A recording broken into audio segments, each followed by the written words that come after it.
Hello and welcome to Tea Time. I am T. The reading room is now open. Today we're going to talk about prisoners, and try to root through some of the data since that's such a popular topic now, how many prisoners there are.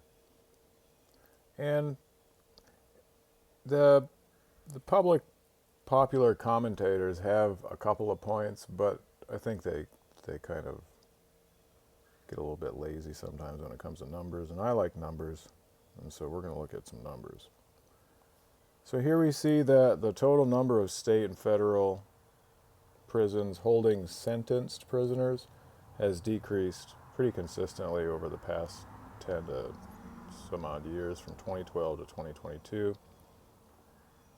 Plateaued or flat, it kind of leveled out around 2020, and that kind of makes sense because crime increased in that time, and then there's a slight increase in the number of prisoners, which again kind of makes sense, even though we see a lot of viral videos of smash and grab jobs and people not even getting pursued by anybody. The number of prisoners has increased. So in the United States, nearly 1/3 of the adult working population has a criminal record. That doesn't necessarily mean conviction, but that means they've been arrested and or arraigned and or adjudicated.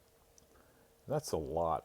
Uh, that's that's far more than any other country. And so I'm a skeptic as to whether this could in fact be the intention of any criminal justice system to arrest and give a record to 1/3 of the adult working population, especially since we live in a time when records are accessible from anywhere in the world. And it's a well-known fact that if somebody has a criminal record, then they're very likely to get discriminated against, even if there's no conviction, even if it was expunged, even if X, Y, and Z, if a number of years have passed, if they weren't guilty, uh, if it was a low-level crime, just the mere blemish there will turn off a lot of employers, whether that's legal or ethical or whatever. It doesn't really matter. People do stuff that's wrong, and that's been one of the themes here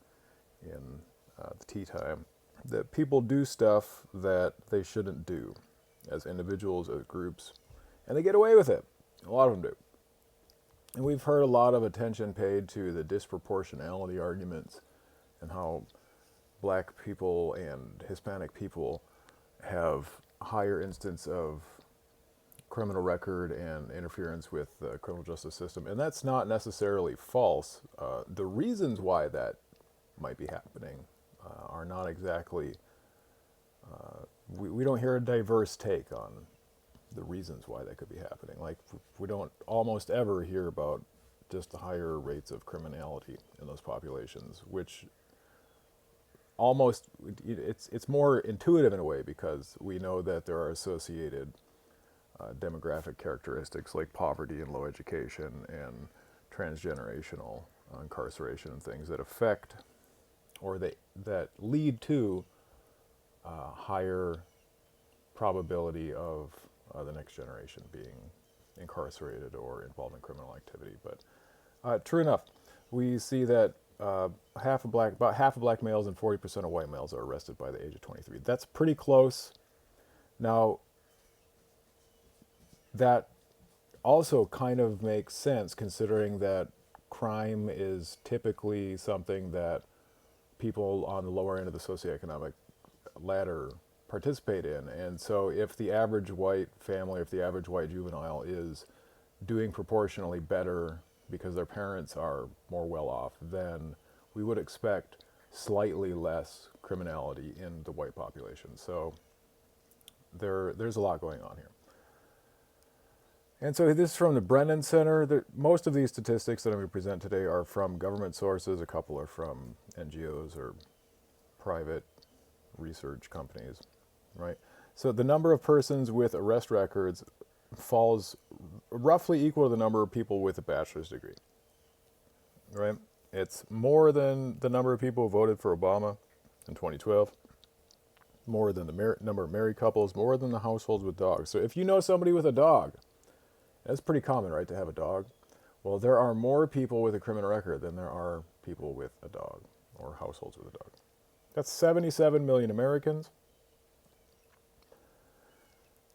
And of course, so from the National Conference on State Legislatures, this is the people who make the laws which make this happen. They recognize it creates barriers to job, occupational licensing, housing, and higher education opportunities. They recognize these things, and still they're just like, well, I guess that's the way it's going to be. Again, I'm a bit suspicious of how this could be the intent. That's not to say the people who are being arrested haven't committed a crime, but if we look at comparatively other countries, this is kind of one of my focuses in international law and comparative law. I have to say, well, what's this one doing compared to what that one's doing? And we're just seeing not only higher instances of criminality in certain places, but just more police and court activity, longer sentences compared to other countries.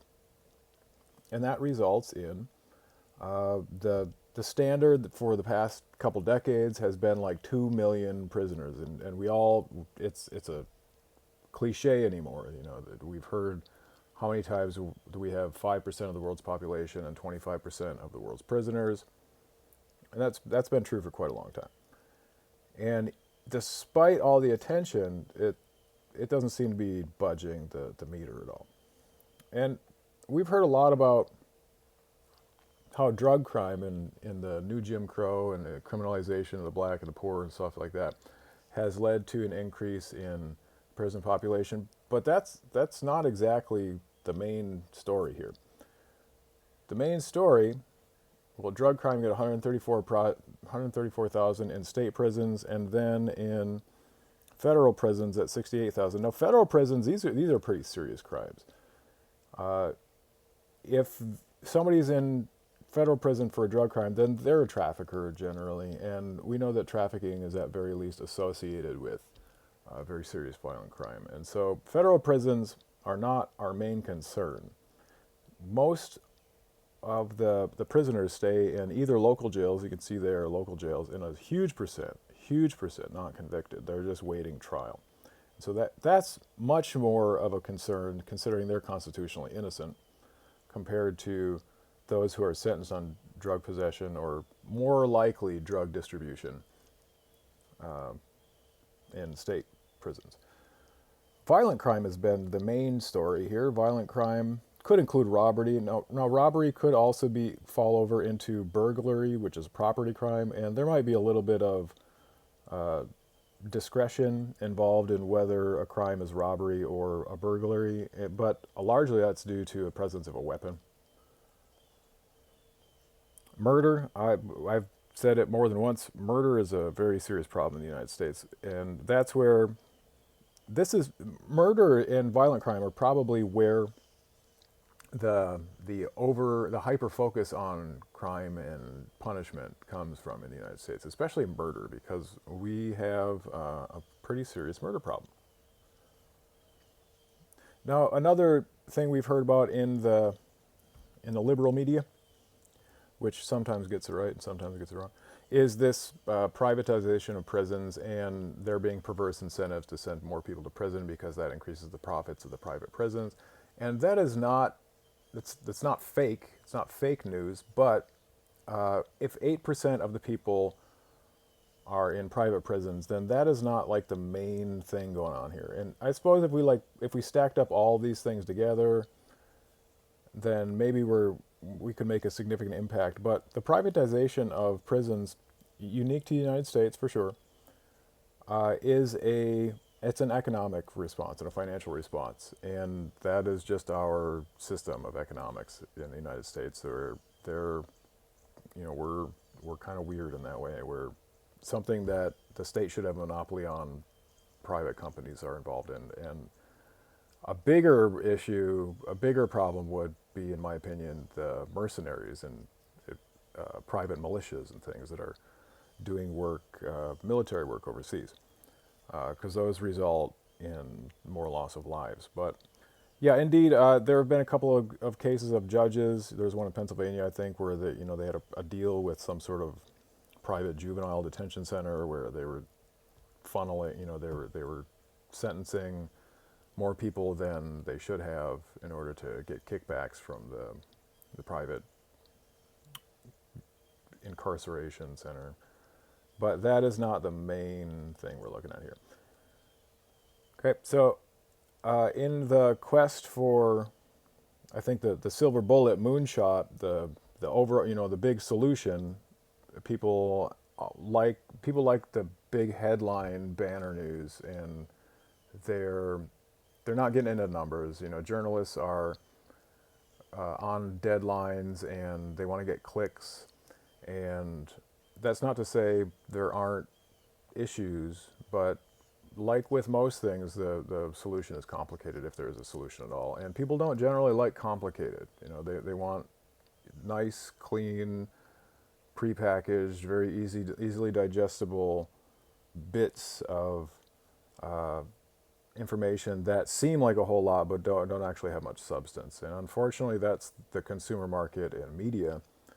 And it has distorted people's views of what's going on in criminal justice. The biggest problem that people should be focusing on is this pretrial detention. And unfortunately, we have a knee-jerk reaction culture where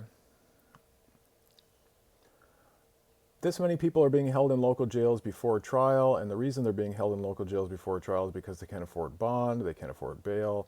Personal recognizance bonds or $0 cash bonds are still pretty rare, and in some jurisdictions they've decided to do away with bail, which has led to the quote unquote conservative response, which is basically fear and panic, that they think that everybody's gonna there's just gonna be murders on the streets and stuff like that because they're not being held in jail. Now those Constitution clutching conservatives should also recognize the whole idea of being innocent until one's proven guilty, but they conveniently step right over that one. As soon as the police arrest somebody, they automatically belly up to the fanfare bar and say that person is guilty.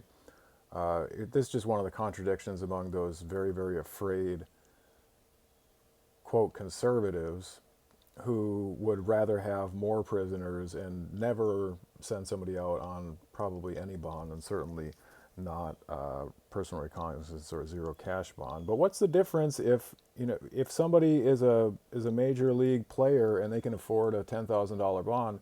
Aren't they somehow more dangerous maybe than somebody who can't afford a bond? Because if somebody can afford an expensive bond, then to me that suggests that they have the means to pay for high-power counsel, and they might be even more brash and more likely to do something. But yeah, there have been a couple of cases where somebody's released on no bond, and the Fox News or whatever, Breitbart or whatever crazy hecklers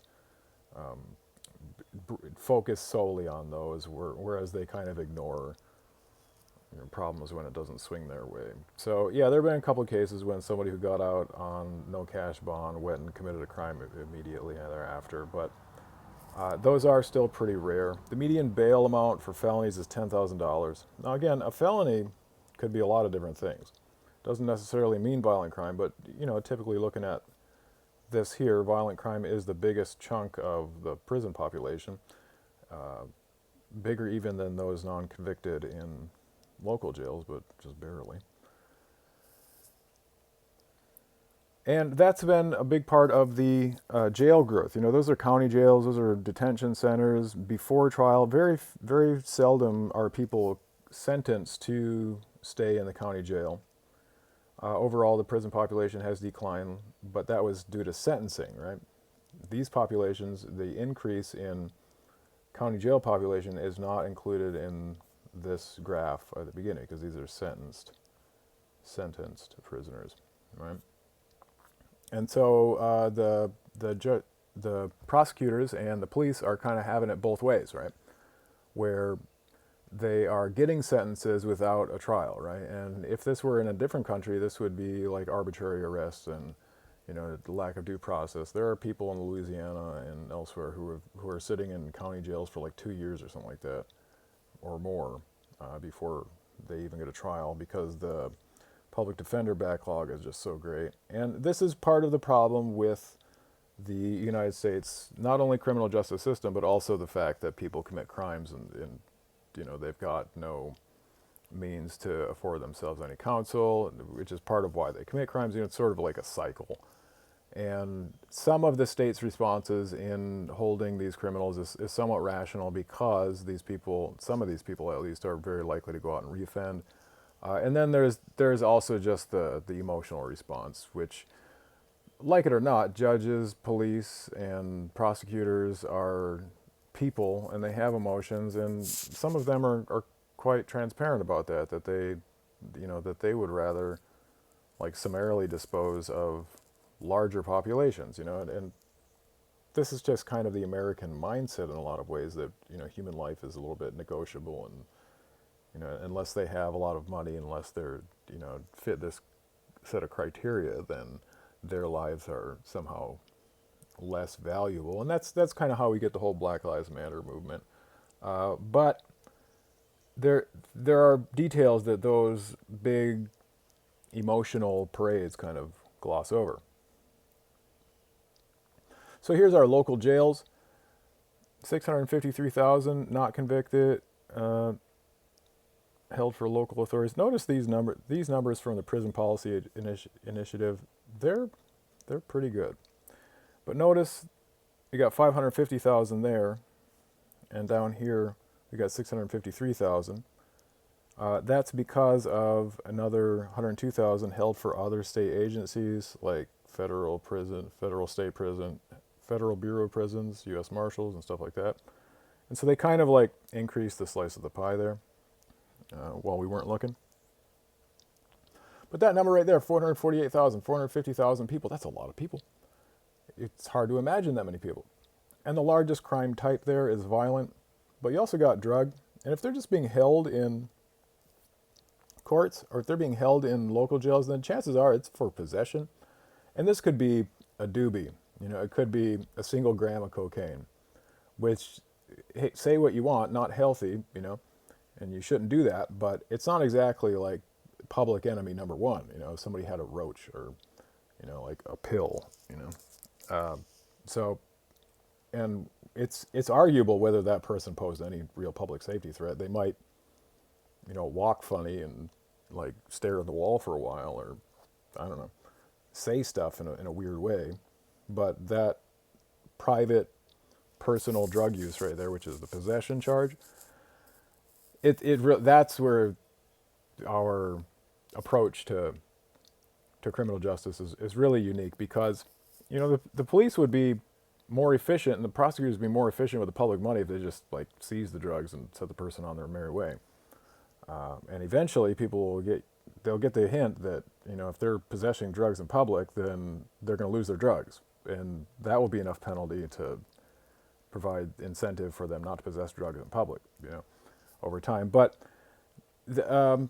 Americans are unique in their commitment to what I like to think is their illusions or their delusions, where because something is written on paper and because something is law, then it automatically has, it's basically akin to reality and truth, in some sort of transcendental way, that's like absolutist. So the police have to justify going to work every day, and if the prosecutors obviously don't have the luxury of picking and choosing so much, or just because the law is not to their liking doesn't mean that they can choose to ignore it. I mean, that's a yes and a no, and that depends on jurisdiction. But the pretrial detention is the sentence, because most cases never actually go to trial. 93%, 96% of trials end in plea bargains, and almost all of those are just time served. So it's the time that they served already in the county jail, plus fines and costs. This is a moneymaker for the districts, right? And that inability to make bail it's not only a kind of a tragic in a way, because they have to sit in jail before being convicted, but they're also suffering economic losses because they aren't out working at that time. Now, not all those people have jobs, but some of them do. So they lost their job. The ones that had a job lost their job by sitting in the jail because they couldn't get bail. And so then that only increases the actual cost of their involvement with the criminal justice system. So here's the median bail amount on felonies. Now, felonies are what the world might call crime. In the United States, now we've got a few different felony categories, which are, again, arguably not dangerous for the group, but it is what it is. A law is valid and enforceable whether people like it or not. Now, again, we can argue about Malum and C, Malum and Urey, but that's more like philosophical arguments. That's not pragmatic. Those aren't irrelevant, those philosophical arguments, but they don't actually have immediate material direct impact on the day-to-day operations of courts and police departments and district attorney's offices. So the median felony bail amount is $10,000. Now, sometimes they can post 10% of that, $1,000, but if you're committing crimes, then there's a decent chance you don't have $1,000, and you might not know anybody who has $1,000. And that $1,000 is lost, it's gone. There's no chance of recovering that, even upon, even if they're exonerated. You know, the courts aren't going to give any money back. That's just kind of standard. Or in almost zero cases is there any chance of getting a bail back. So if you are doing crimes, well, then you're going to at least pay some money. And there's maybe one of the main qualifiers that people need to understand, that the more money somebody has, the less likely they are to commit a crime because they don't need to. It's not a rational act because the penalties are higher. But also, the less likely they are to serve prison time because they can afford high-powered counsel to provide vigorous defense. So now this 1 in 5 number, I'm going to push back on this in a moment because we see by the Bureau of Justice Statistics that this isn't exactly accurate. We'll come back to that. And you know, we don't. There's no distributed ledger. There's no blockchain for prisoners. Prisoners actually get lost sometimes in the system. Each state and each locale has their own records, and they don't always share with the bigger system. Like the states don't always share everything with the federal. The counties don't share everything with the states. They share it in an untimely manner sometimes, and so that's where we get these round numbers, which is disturbing in itself because these are people. You know, but however many people exactly there are involved in the American criminal justice system at any one time is a crapshoot. You know, it's an estimate, and unfortunately, I don't know what is it privacy that restricts. You know, we could have RFID on each prisoner and have that uploaded automatically to a central database. You know, there's a lot more that the agencies could be doing with data sharing. But they don't, I can only guess as to why. But there's always this like catch-all privacy concern or liberty or, you know, states' rights or jurisdiction argument. I don't know what value that has. I honestly don't find any benefit in not knowing exactly how many prisoners there are and exactly where they are at any time in the day, any day of the year. I just don't know the benefit in 2024 of not communicating that data broad and wide. You don't have to communicate it all with foreign adversaries or whatever, but within the country, I just don't get it. I don't know why the U.S. Marshals system hasn't. I can only guess, you know, but it's one part laziness, one part ineptitude, and incompetence, and there's probably a little bit of bad people in there too. You know, there's probably a little bit of that. They're doing bad stuff and they don't want to be caught in there too. And then the more they communicate, the more scrutiny there might be for any of these small podunk village, you know, counties and stuff, then the more threatened the good old boys' jobs are or something. I don't know. So here's the drug crime is split up into state, local, and federal. Now in local jails, that's generally going to be possession, but there's also distribution and sales. And the main problem with that, and I'll get into it in a moment, is really the income that it has economic distortionary effects in the larger economy. Now the individual who consumes drugs, who is of age, if there were any sort of legal framework, who is of age and who is consuming drugs privately on private property without committing other crimes and stuff like that, they're basically guilty of having a different feeling, which is weird. But that's in our pseudo religious system of laws and superstitions among the population, that's just what it is. And I mean, absent fentanyl is obviously pretty deadly. Aside from that, these people are, and even in the cases where they don't overdose and die for opioids like that, these people are basically just guilty of having a different feeling about themselves, whereas they could go get drunk to no end. They could spend all their days drunk if they could manage to have enough income and a roof over their head and stay alive. But if they, walk that certain way or have the forbidden feelings about them, well then, they could easily go to jail. The federal prison we're talking about is generally going to be trafficking. And then there are a couple of cases that happen on federal lands, but generally if you're in federal prison for drugs, it's going to be like international, it's pretty bold, interstate. But the police sure do make a lot of drug possession arrests each year, and that's the moneymaker. 6 times as many arrests for drug possessions as for drug sales. So they've been hitting it from the supply and the demand side, and nothing has worked. Nothing has worked at all. People are still possessing and consuming drugs at high rates. Over the years, since 1971, they've spent, I don't know how many trillions of dollars. I think I got a statistic on that in a moment. And you can see the number of arrests has increased each year. That does not imply that the police are just getting closer to, arresting all the such and such. You can see fewer sale and manufacturer arrests each year. So they're actually, the police have been less effective at actually tackling the supply, but they've been hitting the demand side more. And I don't think that's really curbed. I don't think that's offered this downward pressure on drug consumption or drug demand so much.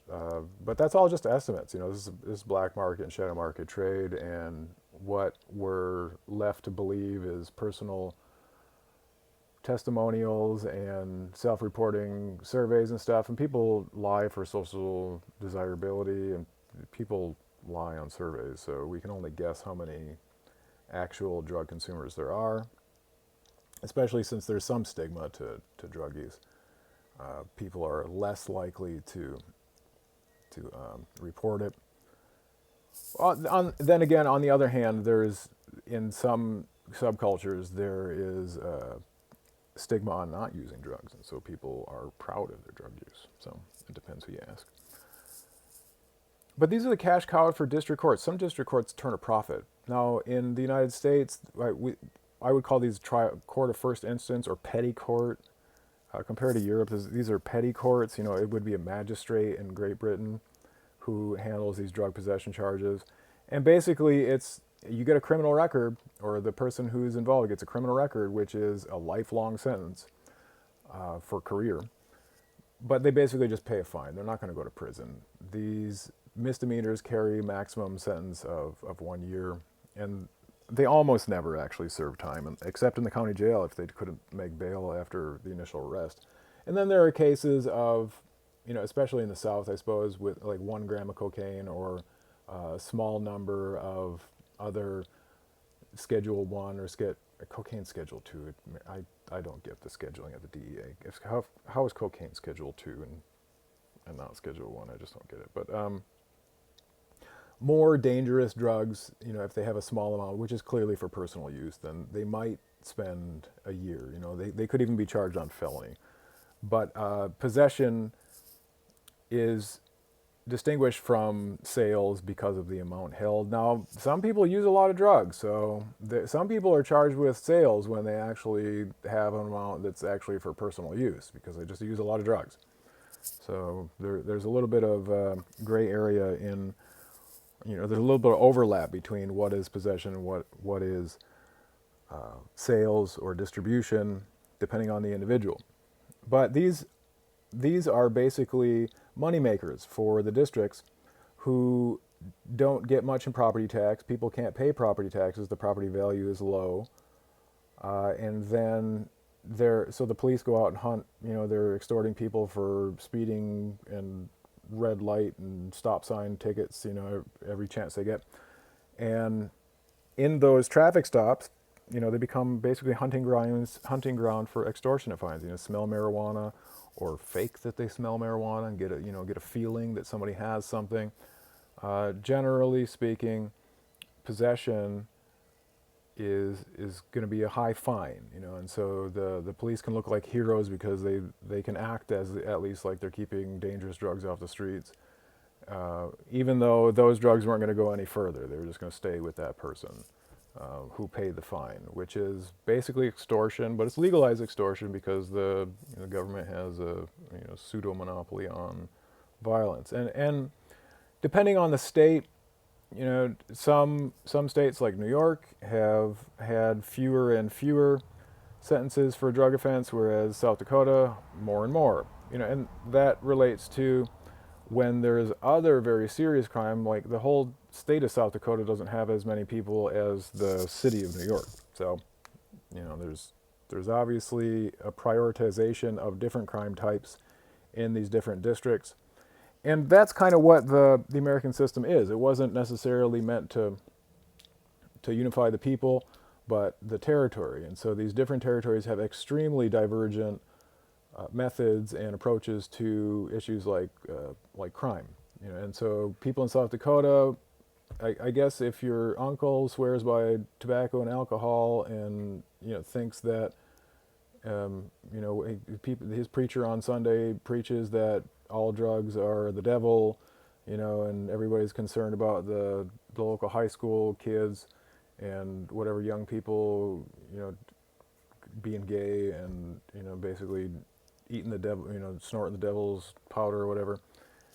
Meanwhile, getting drunk like to no end.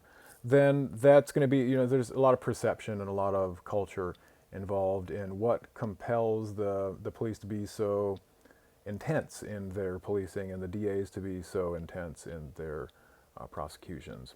But in bigger districts where there are actual murders and very serious crime, then departments are not incentivized to deal with like small level, low level crimes.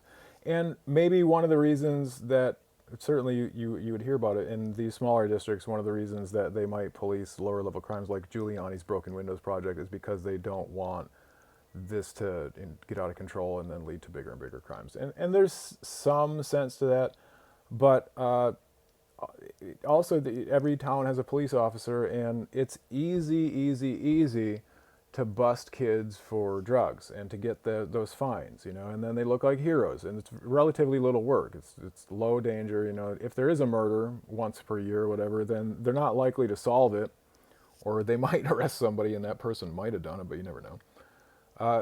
And so drug sentences become the way of, for the prosecutors and DAs and the judges, the sheriffs, those elected officials, to prop up their numbers, and that makes them look attractive to old scared people who do most of the voting.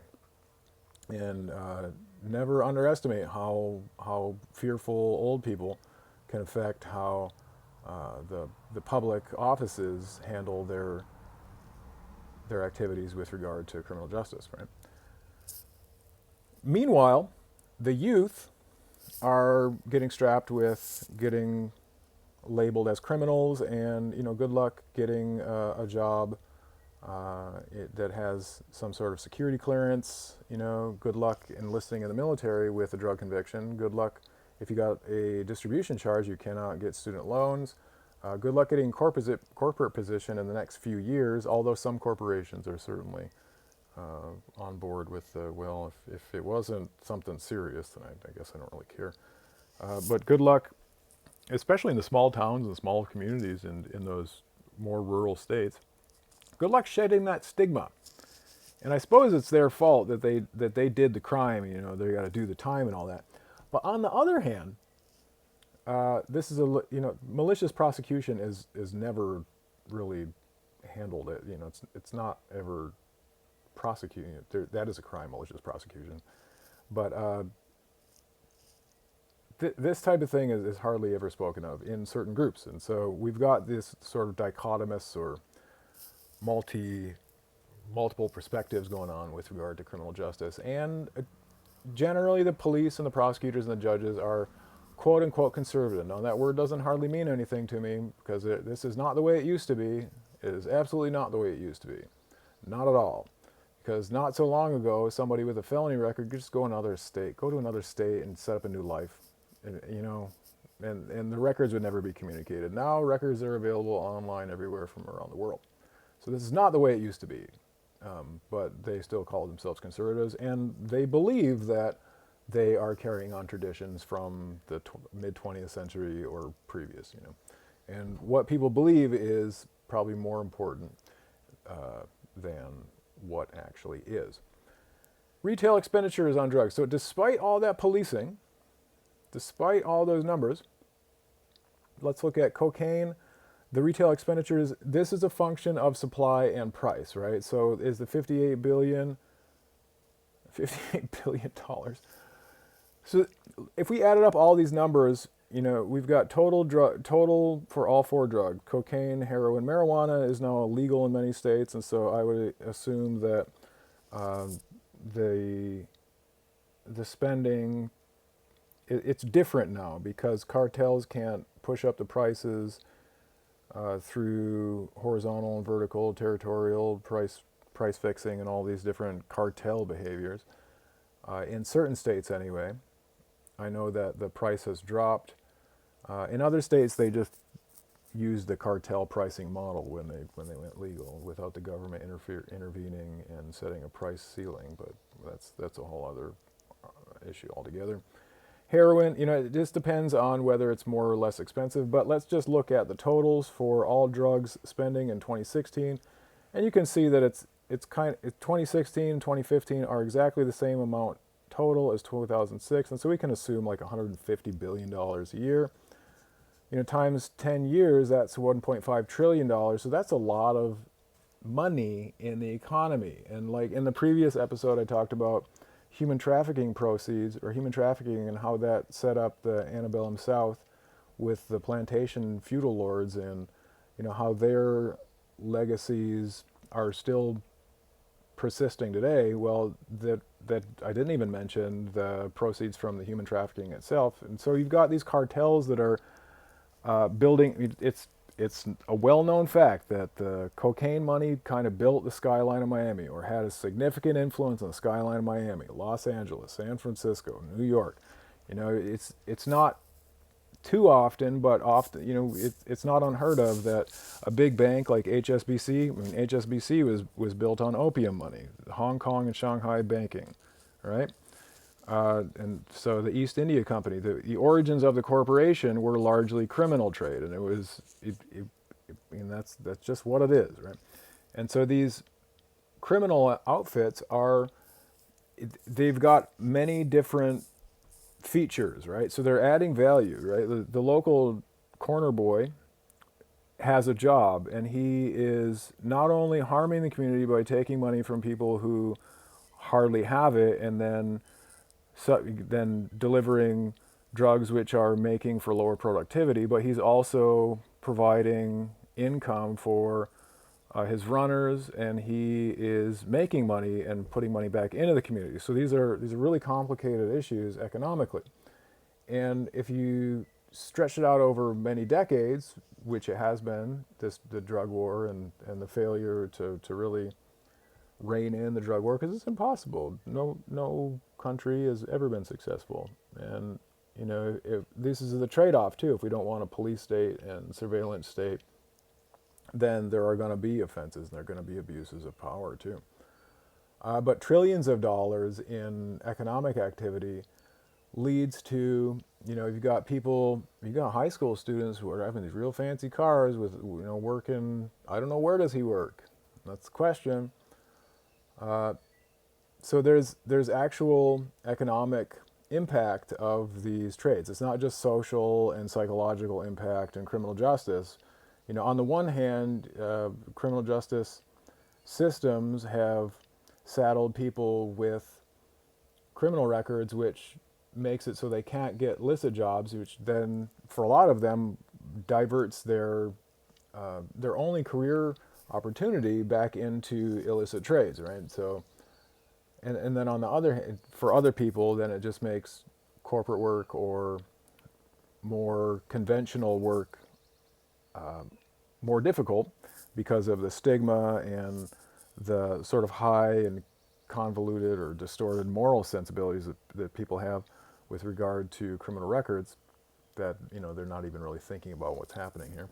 But on the other hand, you've got people who are making millions of dollars, making tens of thousands of dollars, making a decent living on these same trades. And so there's almost a balancing effect in the macroeconomy, but that's mitigated by the distortionary pressures that occur when there's so much untraceable and unrecorded income. And so these are just estimates, but these are standard estimates, and there are ways that we could check, with the total asset sales and then total recorded economic activity and things. We can, and then if we like cross-reference how many different major cartel players and distributors were arrested and see how much assets they have, and when the DEA or whoever busts, a ton of cocaine or something, and then they report the street value, I always kind of laugh because they're inflating the value. I always find it hard to believe that,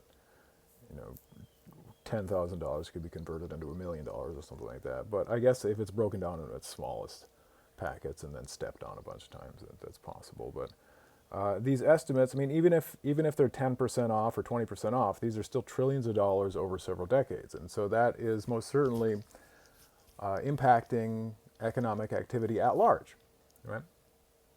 And so here we have, as a share of the national GDP, in 1929, that's going to be prohibition of alcohol years, and we see a dip in the World War II era, and then an increase around the 70s, and then a pretty steady decrease since the 80s. The war on drugs, it got ramped up with Nancy Reagan, and there's been this resurgent sort of, I call it faux moral. It doesn't seem genuine to me, but there's this moral attachment, and even this like sort of spiritual attachment with crime since the 1980s, which I don't find all that well thought out, or even, it's not necessarily human. It's sort of like supernatural in a sense.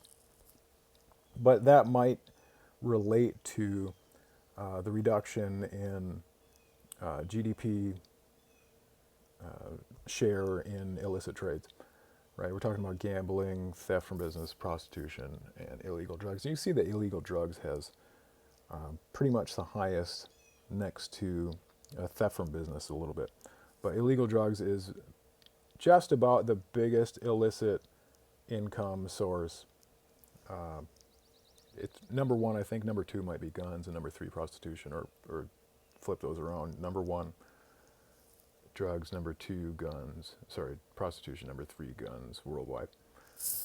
This despite the fact that since 1971, we're going on more than 50 years now, the U.S. has spent $1 trillion or more.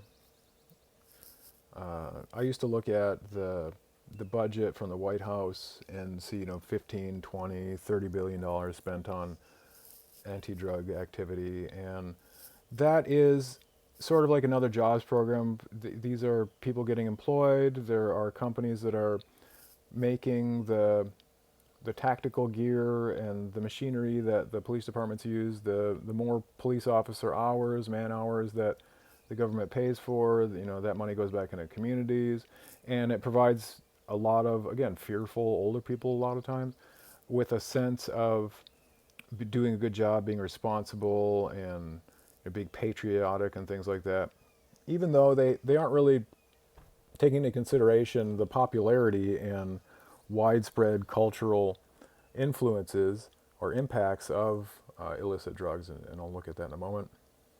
So that's in addition. That's in addition to, so that billions of dollars in direct interdiction and enforcement is in addition to the amount spent on prisons, which, for 143,000 people, that's a lot of money. If they're $20,000 each, 143,000, you got 3 zeros there. Add another 3 zeros, you're at 143 million. Multiply by 2. Add another 0, you're at what? Billions of dollars, $1.3 billion annually. And then states spend just that much more, and so on. So this is a lot of cost. So here's the benefit, I suppose, to the macro economy, but that's all going into private coffers because they're not paying tax. And then here's the cost. So the benefits are privatized and the costs are socialized. Sounds a lot like what we heard of the corporate bailouts, where all of the profits were privatized, went into the hands of the CEOs and the investors and the shareholders, the major league shareholders, not the average shareholder. And then the costs, when those companies went bankrupt because of their excessively risky behavior, were socialized. The Treasury or the Fed erased balance sheets and so on. And so what we've got here is an age-adjusted rate of overdose. So here's the other social cost, right? So we've got constant and even increasing rate of consumption and trade in narcotics despite increased policing, and so much that 1 in 3 adults have a criminal record. That's not all for drugs. In fact, we saw that the number of prisoners is relatively low for drugs, but indeed they are making a lot of arrests for drugs, and of those who are being held in jails annually, it's like 64,000 people or something like that who are in on possession charges. So over year after year after year, you're leading up to a lot of people with more or less victimless crime records, but any crime people are going to argue has a victim. They're going to really stretch their imagination and come up with who's a victim on. You're holding 1 gram of heroin or something. So not only is there financial costs and economic costs, but there are social costs and there are human costs, and we're seeing that with fentanyl. And this is evidence of American addiction, and these are pretty famous compared to other countries. Now, I don't know what's been going on that people would want to use fentanyl when there's so many overdoses, but we've got around 100,000 overdose deaths for fentanyl or opioids generally. There are a couple in there. If it's all drug overdoses, I'm sure there are a couple in there for cocaine, but these are pretty much all opioid, and it's been increasing. And we'll see in 2024 how many is it. Maybe it'll decrease, but we're constant around 100,000. That's a lot of people. And so that's like what? If we got 330 million people, then 3.3 million is 1%. Divide that by 10, you get 330,000. So that's 0.1. So we're at like 0.03% of the population is overdosing and dying each year. That's every year. So over 3 years, you're going to get 0.1%. Then over 30 years, that'd be 1% of the population. I guess that doesn't. This is where rates and totals are hard to compare. Here we've got DEA arrests, and it's a total of 1 million arrests. Right, so here's 1 million people from 1986 to 2020. And so year after year after year after year after year, these things add up, just like the total value of the illegal drugs markets adds up year after year to trillions of dollars. The total number of arrests adds up. This is just DEA arrests. These are federal arrests. These are the more big-time players. And, of course, a couple of them only had a kilo, and, the DEA got bad information and ended up arresting somebody anyway. But you can see it kind of peaked in the aughts. But it's still higher now than it was in the 80s, And so while we think of the 80s as, this big anti-drug, Reagan Just Say No campaign, and the increased spending had knock-on effects for years after year and years and years. And maybe a big part of the more recent drop, like from the late 90s to the aughts, where it's kind of leveled out since then. A big part of that is the three strikes law and mandatory minimums, which kept people in prison for longer. So fewer arrests after that period because people were spending a longer time in prison, and so they weren't getting out and reoffending. But then also, the growth in arrests could have been due to NAFTA and a more open border to have more cocaine transiting through Mexico, especially since Mexico allows for, I want to say it allows for possession up to several grams, and so there's less incentive in Mexico for police to search individuals, right? So they might be able to hold more because there is decriminalization of personal use for cocaine in Mexico, as far as I know. Again, let's just look at some numbers showing that these are big numbers, right? Big size of the market, and this occurs in spite of strong penalties. And it's possible that somebody's methamphetamine that they got in 2022 was actually laced with fentanyl. Who knows how many of those batches of methamphetamine were poisonous? And I don't, nobody knows because it's not regulated, right? There's no standard of quality, and that's one of the big arguments. It's one of the fairer arguments, especially now with fentanyl, that you don't know what you're getting. But 192,000 pounds of seizures, right? These are just the seizures from Customs and Border Protection. Marijuana is by far the number one category in 2021. It looks like everything declined in 2022. And there are a lot of different reasons for that. It doesn't necessarily mean there's fewer drugs coming into the country. It just means that, look at cat. 2,000, that's a lot of cat. Huh. Caught. And so what we're looking at here is from 2019, it's pretty steadily declining, but who knows what the reasons are. It could be the new administration put forth fewer human resources. It could be that their seizure effectiveness rate is lower. It could be that there are more domestic drug labs, methamphetamine in particular.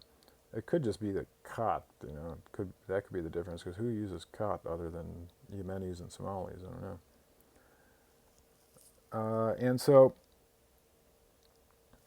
well, I guess there's a reduction in khat. It could be because there are more states that have legalized marijuana, especially since 2020, that they're not importing as much marijuana. And that was possibly the most effective strategy for undermining cartel influence in the United States is legalizing marijuana, or letting the voters decide to legalize marijuana, because the cartels can't compete in a market environment. That's why we call them cartels, because they use strongman tactics and price fixing and horizontal, vertical restrictions and all this type of thing.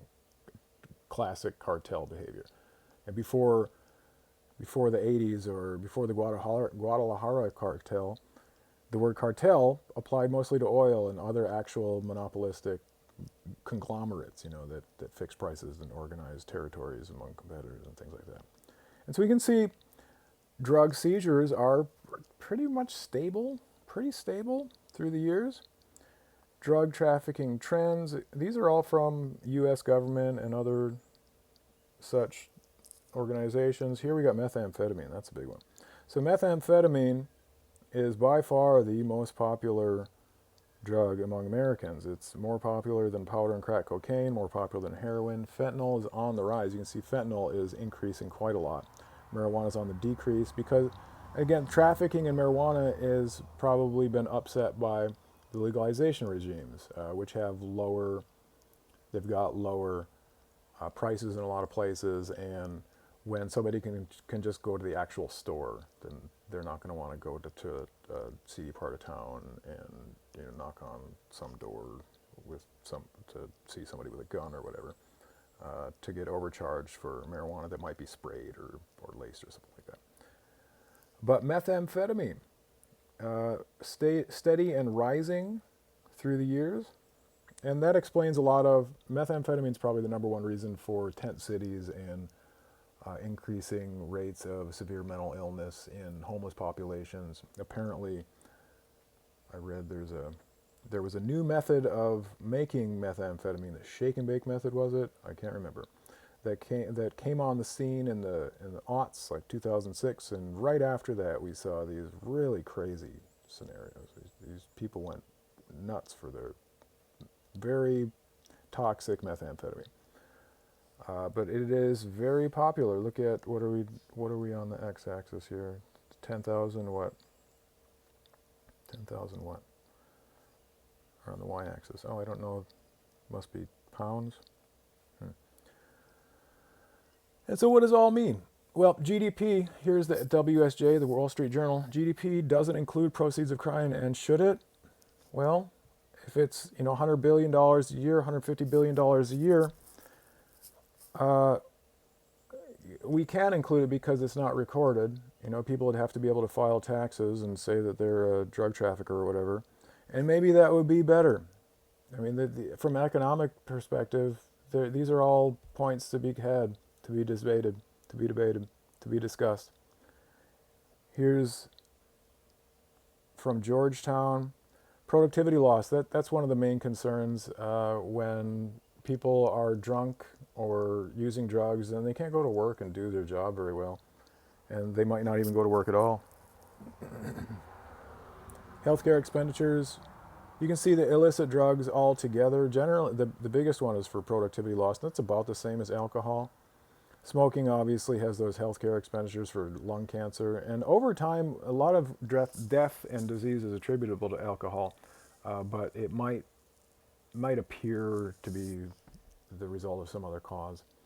Criminal justice and other public productivity loss, about the same for alcohol and illicit drugs. That's all illicit drugs combined. You can see that alcohol poses the greatest costs as compared to all illicit drugs combined, which a lot of people don't really recognize. Alcohol is dangerous stuff. If it just came on the scene today, it would be serious poison. It'd be illegal.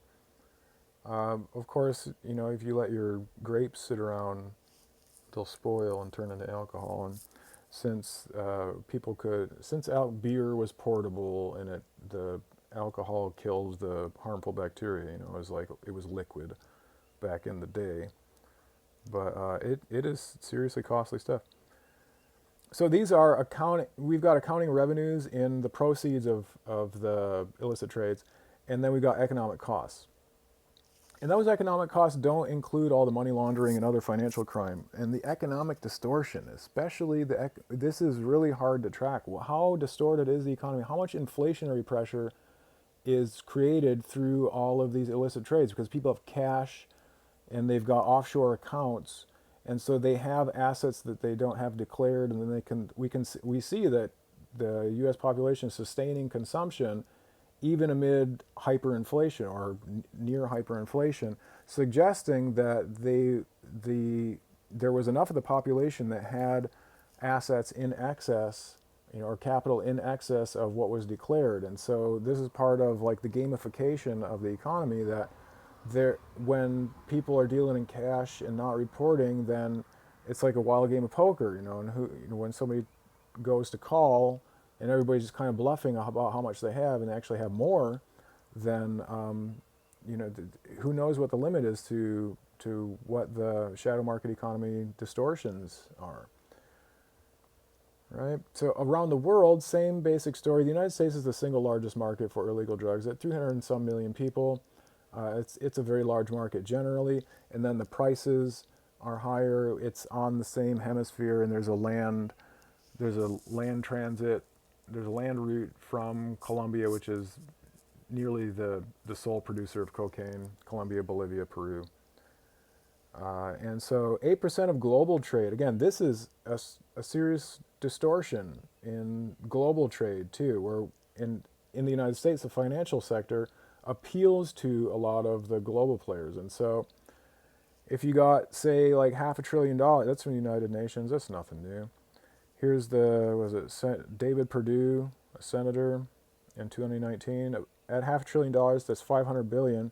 That makes cartel business and the drug traffic just in Mexico alone coming to the United States bigger than Walmart. So this is larger than our largest companies. Remember, then Pablo Escobar was on the cover of Forbes, or then he was, and then he wasn't, because he's one of the world's richest people.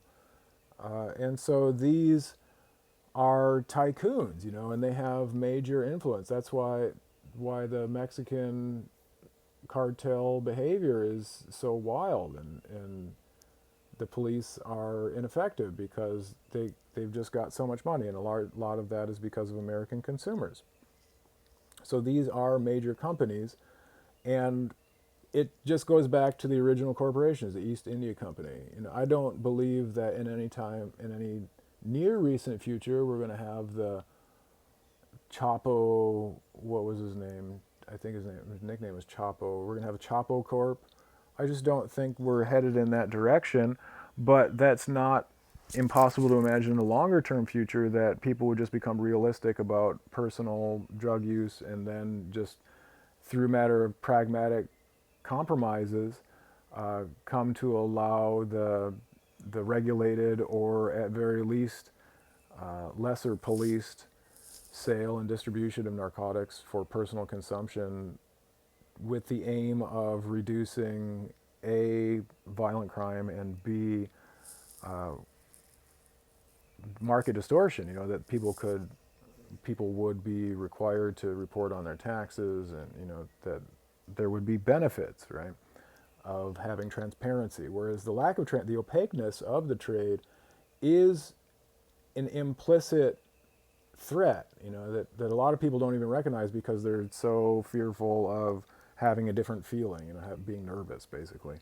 Or they're so fearful of somebody losing their mind and then going on a shooting spree, or they're so fearful of, the drug mule shooting up the mall, which has happened before, but generally those people are just trying to make money. And because of the opaqueness and criminal nature of the trade, then they are, in a sense, deprived of some legal protections. So they can't go to the police and say that somebody shot them, or shot their buddy who was engaged in the narcotics trade, because they bring attention to themselves. So it operates in the margins of formal society and outside of formal society. And it's not unimaginable, but that in the future, like alcohol, you had Al Capone and Joe Kennedy, and in the alcohol game, and then you had, I don't know what the names are, but these Southern, they would have been Dixiecrats, I suppose they're now Republicans, these big time plantation owners, and whatever the proceeds from that human trafficking was through the 1800s, that got sunk into legitimate business. You've got all through Miami, you've got cocaine money sunk into legitimate business. How much of Hollywood was made on cocaine money? Seattle, with the Seattle Sound, you got just about the whole music business is made on drug money. All the major players, like got Jay-Z's a billionaire, Dr. Dre's a billionaire. This is initially cocaine money or drug money, right? And so they sink it into legitimate businesses. You got Las Vegas, is how much of that is prostitution money and drug money, right? And then how much at the major finance houses in New York, how much of that is actually drug money? You got offshore centers in Cayman Islands and Virgin Islands and Panama and elsewhere. How much of that is actually drug money? Or certainly a lot of it is going to be illicit trades, because why else do they need to offshore all that? Why do they need to evade? Well, I suppose evading taxes or skirting the tax authorities always got its own benefits. But to be practical, after we see after decades and centuries that the police are ineffective regardless of how much more technology they have, regardless of how many more people they're putting on the job, they are not getting it done. And so one of the pivots could be to try to integrate these trades into the tax structure, into formal society, since it's clear that if 1 in 3 people have criminal records, and if they're selling $150 billion worth of drugs every year, then it's going to be more than just 1 in 100 or 10 out of 100. And if it's 10 out of 100 every year, then times 10 years, times 10 years, it's not going to be 100 out of 100, but it's going to be a greater number of people each year who have recreationally used drugs and been involved in the purchase or sales. And so how much of the population has actually been directly involved in it's going to be significant. And so turning this into, again, if people are, well, let's look at the cultural influences here. So the use of substances have become great in our cultures, in the United States in particular. Drugs and alcohol, it goes without even noticing that people are drinking in movies. And then the acceptance of the substance abuse even has been proliferated through the entertainment industry, where Scott Weiland went to rehab how many times and people still loved him. How many overdose deaths have there been in rock and roll music? How many musicians and actors have gone to Betty Ford, or what was his name from Friends, Matthew something or other, was eating, I can't remember what the number was. It was like 20 oxycodones per day or something like that. Matthew Perry. And Robert Downey Jr., is that his name? Iron Man, was famously addicted to cocaine. And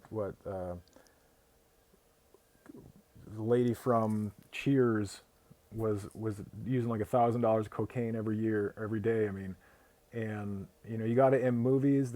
Some of the most famous titles around, like Narcos, Traffic, some of the most famous rappers in particular, they got anybody with face tattoos is in the drug game. I'm sorry, but they are, or has been. And the drugs are present in nearly half of all music videos, including alcohol and tobacco and illicit drugs, right? So you got people smoking weed. There was a guy in Louisiana who was trying to become a senator or something like that, smoking weed in his campaign video, So the average teenager is exposed to 85 drug references per day in popular music, and 40% of profiles on social media are referencing substance abuse, right? So this is an old study where they surveyed the top 200 titles and found that illicit drugs are prevalent in movies and more so in popular songs. Illicit drugs and tobacco, alcohol, and so on.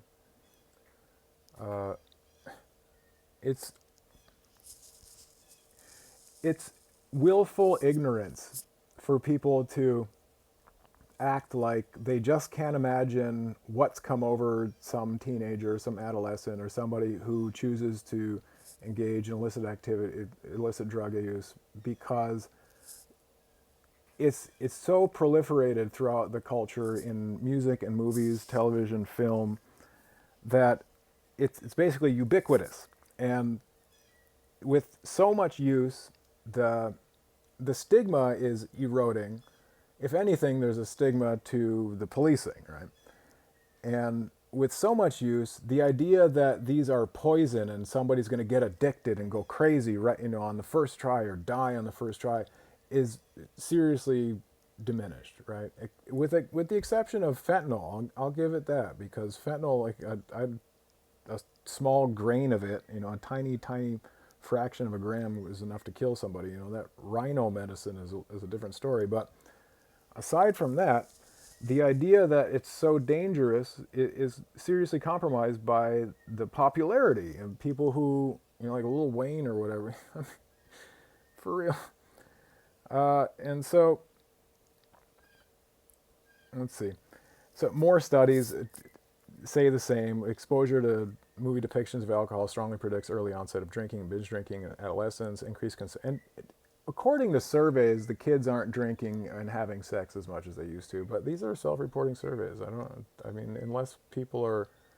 Unless the researchers are using intrusive methods, invasive methods, and actually getting into these people's lives, I don't know if I believe all that much. I believe the kids are saying that they drink less. But certainly increased consumption of popular music is associated with marijuana use. Marijuana use is probably up considering that it's legal and so widespread in the media.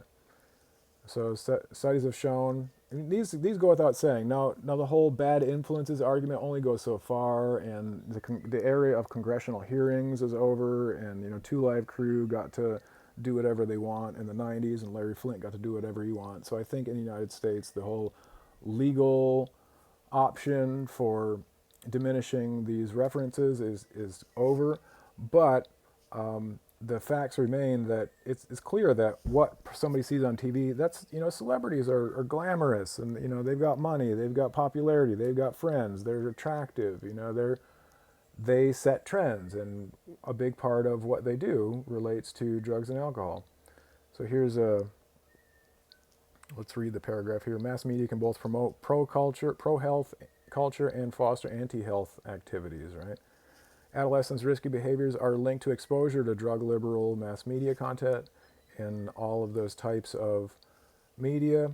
Predictors of drug initiation aren't just, it's not like because somebody sees something in a movie or hears something in a song that they're going to go out and do it, right? There are other interfering variables. And this is where oversimplifying becomes sort of a disingenuous practice, where people who have low parental support, dysfunctional family, poverty, violence, addiction, crime, educational inefficiency, peer influences, social problems, emotional problems, and then exposure, right? Low economic status. There are assorted factors that lead to drug use, and especially drug addiction and use that not only is related to involvement with the criminal justice system, but tent city type stuff. This is not just because somebody sees something in a television program that they're going to go out and ruin their lives. But on the issue of drugs, one more time, we've seen a lot of focus on disproportionate sentencing. Well, for drugs, for all prisoners, blacks and Hispanics have fewer prisoners than black and white. Black and white are nearly the same, but let's look at, for drug crime, more white prisoners than black prisoners. Yes, that is still disproportionality, but it doesn't necessarily mean bias or discrimination if we listen to Roland Fryer, for example, and Becker. Now, in a lot of states, the prisons are over capacity, and so arresting more petty drug criminals is probably not the best idea. Here we are, 1.02 million total prisoners. You can see the number for both possession and other is going to be distribution. For whites is greater than for blacks or Hispanics. And that makes sense because, like opioid epidemic is generally considered to be a white thing. And methamphetamine is generally considered to be a white thing. You saw methamphetamine is far and away the most popular drug by trafficking instance. So this is percent. Right, you can see that both totals, rates, and totals, and as far as the prison population for drugs, are showing that white inmates are more. If we chose a randomly selected inmate sentence on drug charges, then the highest probability is that person would be a white male. A white male. And that depends on the state, the number who are being sentenced by state, in those states like Idaho, the Dakotas, Indiana, Kentucky, where there's a host of factors. There's the fact that there aren't big cities where there's serious crime. There's the fact that maybe drug crime and gun crime are related. And then there are those political pressures because of the fear factors among the voters in those conservative, I'm not sure what conservative means. This is not the way it was before. But there are political factors that relate to percent sentence for drug crime. I mean, you can see that in the southern border states, except for Arizona, you don't have the percent sentence exceeding that in none exceed Idaho. Now, in the northern states, you would expect maybe if you're just looking at the territorial proximity to where the drugs are generally coming from, you would expect maybe that the border states like Texas, for example, would have a higher percent of criminals sentenced for drugs. But that all depends on how many other crimes there are and things like that. Here we got violent crime, and you can see California is far and away the highest percent of violent crime. It just depends on priorities, right? Each state has their own priorities. In Nevada, public order, this is going to be prostitution, and I don't know what else in Nevada. Nevada is a unique state in the public order sense there. Public disorder. Reno and Las Vegas are very interesting places. And then property crime, that's kind of more evenly distributed, right? So we've got 4 different crime types here. Drugs, violent crime, public order, property crime. And each state has a different incidence and prevalence of these different crime types, and each state has its own political and social and other objectives and factors that influence policing and sentencing. And so that's why you see variance among the states. Each state has its own population. Now, on the offending side, so obviously the state, again, has taken both action against the supply and the demand side. Now, on the offending side, I guess this is for supply and demand, for people selling, for people using drugs. This is an old model where the expected utility, or like the economic advantage, this is an economic model, and since there's money being exchanged, these are economics. And even where there's not money being exchanged, there's some sort of gain from criminal activity where, if somebody's stealing something, there's a gain. And when they're spending their time stealing something, they're not spending their time doing something else. So there's economic consideration still. We can estimate that a person is likely to commit a crime when there is relatively low probability of conviction, and where the difference between the gain of committing the offense and the severity of the punishment is greater. So if the punishment is not very severe and the gain is very great, and then there's also low probability of conviction, then they're probably going to commit the crime, right? So we've got, this is a pretty elegant model here. So we've got that plus 1 minus p.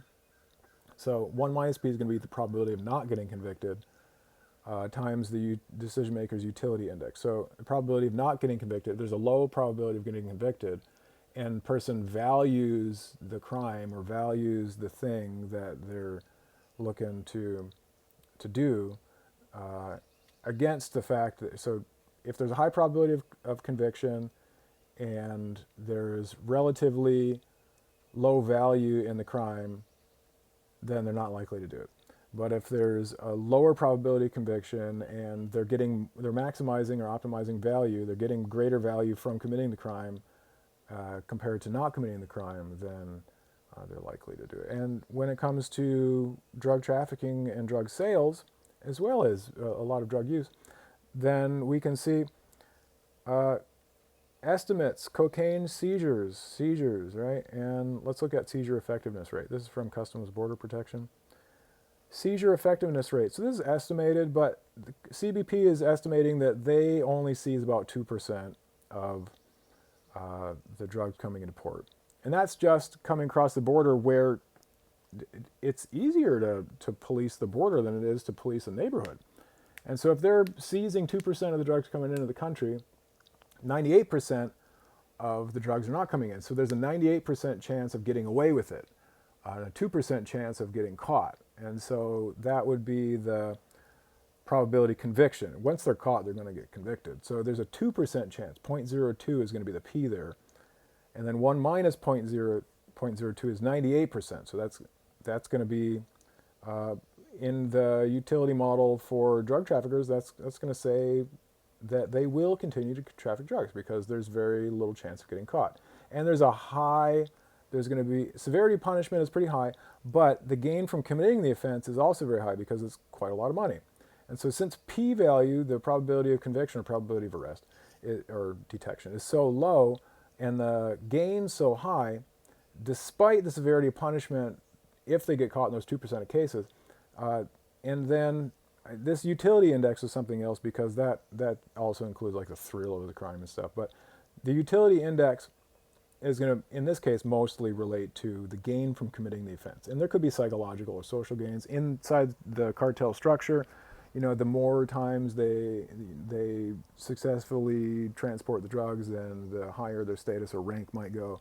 And so there are other non-capital gains, but generally speaking of how much money they're making. And that is a great model, except for the fact that most people commit crimes between the age in their adolescent years, and adolescents are famous for not thinking. And so the average adolescent committing a crime, we might think, well, why do we have so many people getting arrested? Why, don't they think about things? So that's easy to say from the position of a 40 or 60 or 80-year-old who don't remember what things were like when they were young. They're impulsive, they're emotional, they get into accidents and fights and engage in risky behavior. They don't think, right? And so peak criminality, coincidentally or not coincidentally, is in those years when late adolescence, so people are physically mature, but they're not mentally or emotionally mature. Their prefrontal cortex hasn't quite finished up developing. They don't have a job and a family, and they don't have a sense of connection to a community, and they don't have status. So in a lot of cases, if they're selling drugs, then they're seeking status, or if they're using drugs, they're also seeking status. Right? Maybe we don't really recognize that part. And so that also follows the prison population statistics. So although the highest percent of prisoners in the United States across all 50 states is in that 30 to 34 range, that makes sense because their first arrest is likely to be in the 18 to 24 range, right? 18 to 24, we see that spike in criminality, number of arrests, and then they'll get sentenced to 2 to 3 years. A few years the first time. They'll get released. They'll reoffend a lot of times because they don't have job prospects, because they have whatever that adolescent angst is that compels them to continue committing crimes. They'll reoffend and they'll get caught again and sentenced to 5 to 10 years this time, possibly repeat after that, and that puts the average, like the lion's share of prisoners between 30 and 44, because they've been arrested a few times, they've been to prison multiple times, and by the time they're sentenced the last time, then they're likely to get one of these longer sentences because they're repeat offenders. And so you can see the average prison sentence per state here. There's quite a bit of variance. And this depends on crime type, depends on recidivism, depends on a lot of factors. You can see in Mississippi and Michigan, these are far outside of the norm at 14.76 years, compared to, say, Maine, 2.64, Ohio, 2.75. Michigan, I'm assuming Detroit murder rates and Mississippi Jackson murder rates are a big part of that problem. And then because they possibly, it's going to be the ratio of serious crime to other crimes and how they stack up against each other. But you can see a great degree of variance among the states. But crime is generally a young person's game. And so by the time they get to 40-something, they've aged out of crime. And that's where you see releases and no reoffending in their 40s and 50s. That's going to put them back in prison for a longer time. So in looking at all these statistics, we got a question, well, what is the criminal justice system trying to do?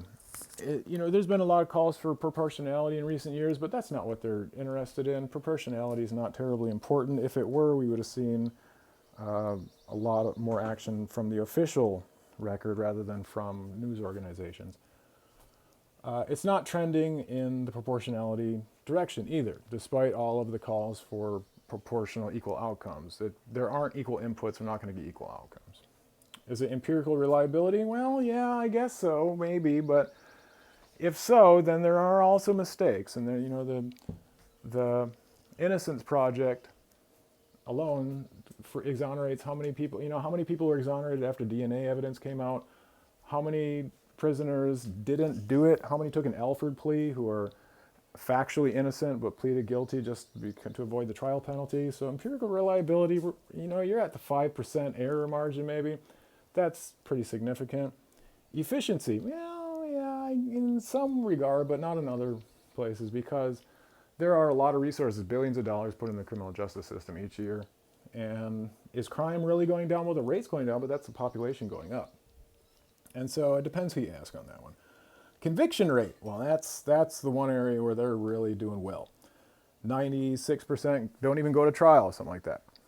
Plea bargains, and all of those are convictions. So the prosecutor, the DA, the judge, and so federal judges are appointed, but district court judges are elected positions, and so are sheriffs, and so are DAs, and they need to put up those numbers. And so between the prevalence of higher impact crime types, putting downward pressure on the incidence of prosecution for lower level crime, and the political motivators, they make their decision to prosecute this crime type or that crime type, or increase arrests in this way or that way, depending on jail space, the fear factors to the voters. If it's coming up on an election year, they might want to prop up their numbers more. There are a lot of both material and political factors that impact their decision making. But basically, the probability of the police or prosecutorial action is going to be equal to the probability of factual guilt. That is still important. People who get into criminal justice don't do so for malicious reasons generally. And so they want to arrest and try and convict the people who are actually guilty of the crimes. Whether they do that well, is maybe a different story in a lot of cases. But the probability of the actual factual guilt times the probability of victory at trial. So this is joint probability. We're just going to multiply these two more or less independent events here. The probability of victory at trial, we've got cases of innocent people going free because of vigorous defense counsel. And so the probability of victory at trial is going to be dependent on, it's going to be a composite function of things like defense counsel, which is a proxy of wealth of the defendant, and then the procedural integrity or accuracy among the police and prosecutors with regard to evidence and arrests, because a vigorous defense counsel could use any errors in that process to get an exoneration or acquittal on procedural or technicalities, right? And so whether they're arresting more people or incarcerating more people of a certain demographic type is not impacted, it's not necessarily biased. Listen to Roland Fryer. If they're maximizing or optimizing for conviction rates, because if they're optimizing for conviction rates, then they're going to want to arrest more poor people and more people that they can easily railroad. And that's terrible, but that's maybe what they're doing. And so what is the solution then? Well, that's going to be a political question, and in the structure of the American judicial system or the American criminal justice system, because we have these elected positions and people vote on emotions based on fears, and people don't make rational decisions per se when it comes to crime, because there's just so many fear factors. And so next time you think about the criminal justice system, then pay a little mind to numbers, please. Okay, this has been the T. Reading room is now closed.